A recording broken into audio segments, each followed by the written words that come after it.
For our effective evaluation, we ran a field study on the mobile game PlayerUnknown's Battlegrounds.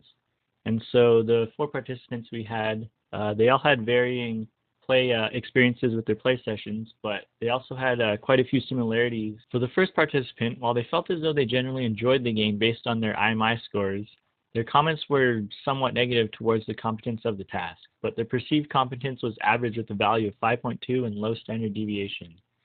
This indicates that the participant felt as though they were generally able to perform the task they were trying to do, but in the debrief, when they were inspecting what they were doing, they noticed many occurrences where they were not able to do what they were trying to do. But, the aiming is obviously not great. But, I mean, it seems like they're having the same problem. So yeah. The second participant found the basic functions of the user interface, like the map and setting waypoints, to be fairly simple. They also found parts of the interface challenging to understand, like the energy drink and its connection to the health bar. The confusion from the UI elements could also have been why they did not enjoy the game as much based on their IMI score, as the confusion could have prevented them from experiencing the game as intended, despite them feeling in control of their choices at a very high 7 on the IMI. I found this part was fairly straightforward. Opening up the map was easy. I could tap to set a marker on it. Participant 3's affect comments on competence showed that they were not too bothered by the game's controls as reflected in the IMI analysis.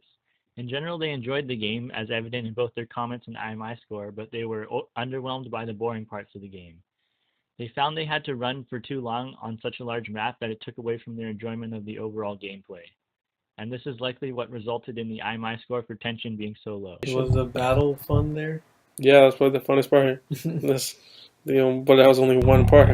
The 4th participant was fairly interested in the interface and found it largely functional. They gave a very high perceived competence average of 7 with 0 standard deviation, meaning they found the task to be very functional with few or no issues. This was also reflected in the effective evaluation of participant 4, where they had many positive comments about the competency of the task.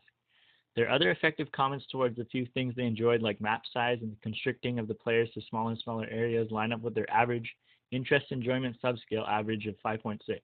Awesome things I like is a gigantic map. Overall, all the participants had some enjoyment within the game, but a continuous theme among the findings, however, was that there were minor interface problems that each player had.